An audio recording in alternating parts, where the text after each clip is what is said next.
Entonces, para hacer un repaso de la clase de hoy.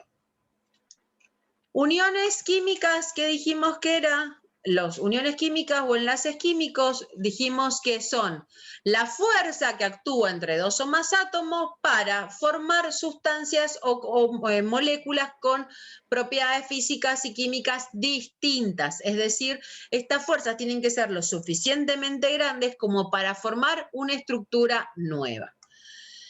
Luego que vimos concepto de ion, que era un ion, un átomo que había adquirido una carga eléctrica. Si ganaba un electrón, teníamos un anión, es decir, una carga negativa. Y si perdía un electrón, adquiría una carga positiva. Pregunta para que me respondan. ¿Se puede adquirir un protón para tener un catión, para formar un catión? No, profe. No, ok. Bien, otra cuestión que vimos y repasamos es la regla del octeto, que era que todos los elementos representativos van a adquirir configuraciones de los gases nobles que tienen 8 electrones en su último nivel. ¿Por qué? Porque recordemos que los gases nobles son estables, por eso se los llama inertes, tienen poca reactividad de reacción. Entonces, todos los elementos tienden a tener esa configuración electrónica para que les dé la estabilidad de esos gases.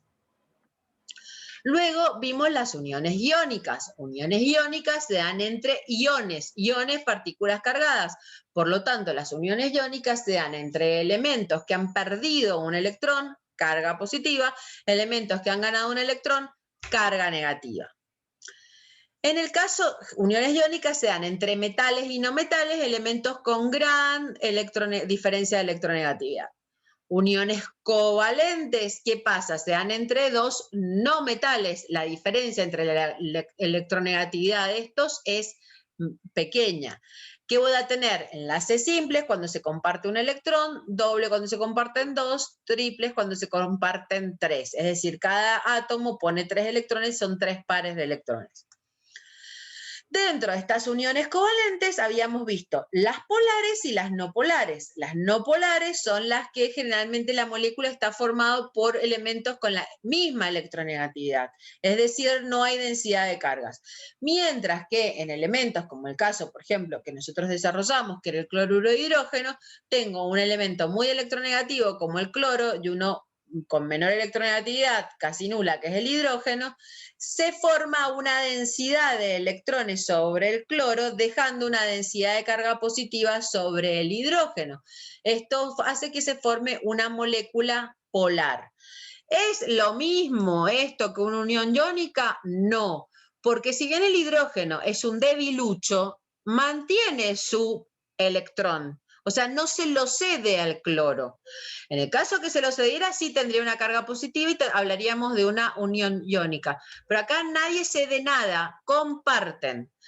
¿El enlace está más cerca del cloro? Sí, pero el hidrógeno no pierde su electrón. Por eso es una unión covalente polar. Y por último, tenemos uniones covalentes coordinadas, que era ¿cuál? El enlace solidario, es decir, uno de los elementos proporciona los electrones del enlace. ¿Cómo vamos a representar todos estos esquemas? Mediante un diagrama de rayas, de cruces, círculos y rayas, que es el diagrama de Lewis. Dijimos, solamente se representan los electrones de valencia, es decir, los electrones que están en el último nivel, y con una línea se representa el enlace simple, 2 el enlace doble, 3 el enlace triple, y con una flecha que va desde el electrón que proporciona desde el átomo que proporciona los electrones para el enlace, hacia el que los recibe en el caso del enlace coordinado dativo. Y por último, vimos las fuerzas, las uniones moleculares o intermoleculares, que van a ser las más débiles, que son dipolos transitorios, es decir, cambia la polaridad de la molécula, los dipolos eléctricos, es decir, suceden entre moléculas polares, Recuerden que era el fundamento del ion solvatado, es decir, cómo una sustancia polar se disuelve en un solvente polar. Y por último, las uniones puente-hidrógeno, donde los hidrógenos están unidos a elementos muy electronegativos, generando grandes diferencias de polaridad dentro de una molécula y formando uniones entre sí. Y en este sencillo minuto terminamos la clase.